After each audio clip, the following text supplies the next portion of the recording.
So why do you guys call it a tokwa? I have never heard this term before in my life. What did you just say? It's pronounced toque. As for why we say it, I assume it's because the French word for winter hat is toque. However, I've had this discussion before. Because to me, I still use the term beanie.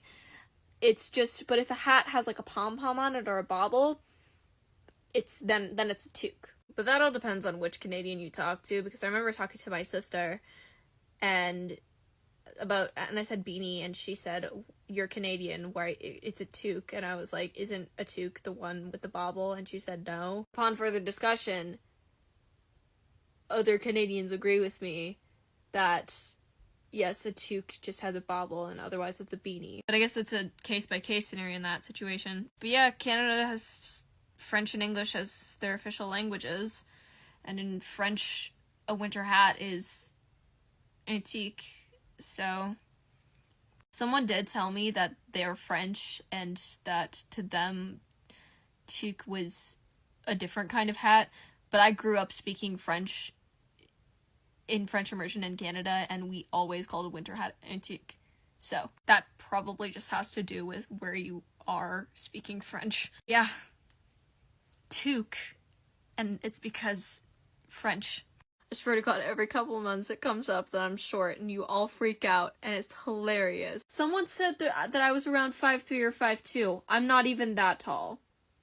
I'm tiny. So, it's time to pull out some old photos. With this picture, this is me, my friend Nico, and my friend Chloe. Chloe is 5'7", Nico is 5'8".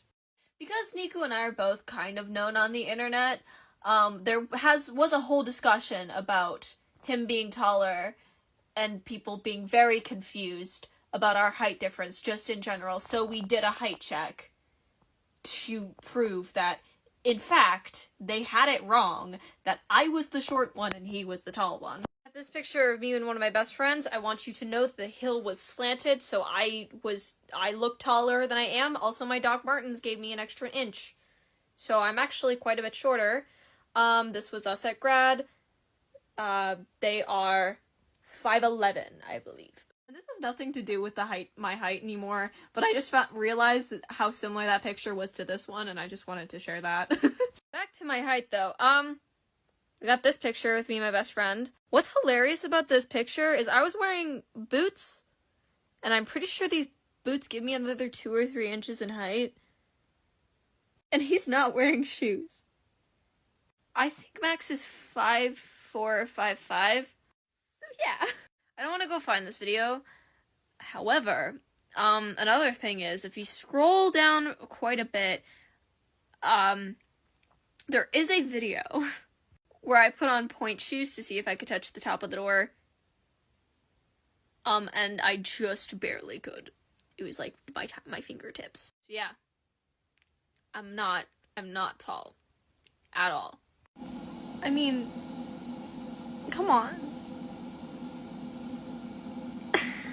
What? No. No. Come on. Come on. What? What? The goddess of marriage? Doesn't she literally not have hello? Oh, that was the ghost necklace. That wasn't very... Hello? Hello? What? We've been through this. There we go. Oh my god. My hoodie literally has Cabin 7 on it. Like, come on, man. Jeez, get your shit together, filter. Hey, Buck. Apparently we are gay. You just put that together now? After spending way too much time collecting my data from my O3 history to see to get some idea of what I was reading in 2023. And it's not accurate, I know that for a fact, because it doesn't take into account rereads. And there's definitely fics that, like, I didn't read, but I think it balances out with the amount of fics that I did reread, like, several times. I found that I read roughly 33,214,112 words in fan fiction alone in 2023.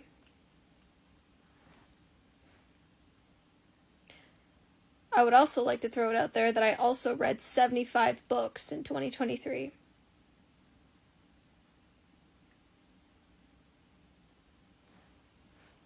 I am looking forward to 2024 because this year I'm actually keeping a spreadsheet for fics I've read that I'm going to be updating myself and not going off just my AO3 history.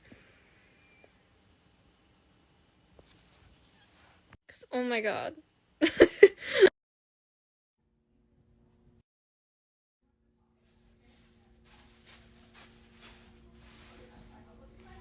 It is officially solidified. I'm forever going to be the cursed gremlin that I am, because today my best friend texted me and informed me that one of his coworkers asked him what Omegaverse was. So, they gave him a brief summation and he was very confused, so I offered, jokingly at first, to go over and explain it to him, which then turned into a serious offer, in which I drove 35 minutes around there, out to his work, and I just spent a good 40 minutes talking to this man about Omegaverse. Another thing was that I ordered food, and when I agreed to come out, my food hadn't got there, and I hadn't eaten anything since 1 p.m.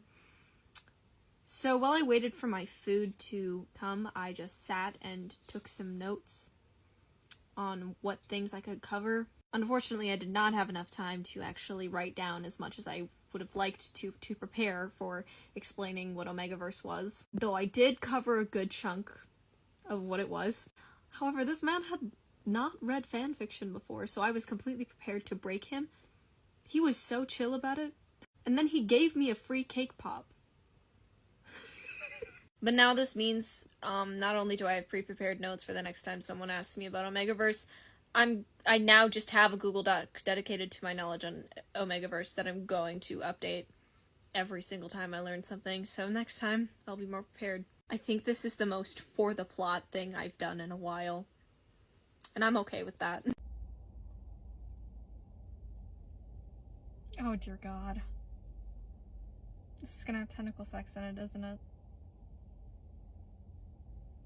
Yep, there it is.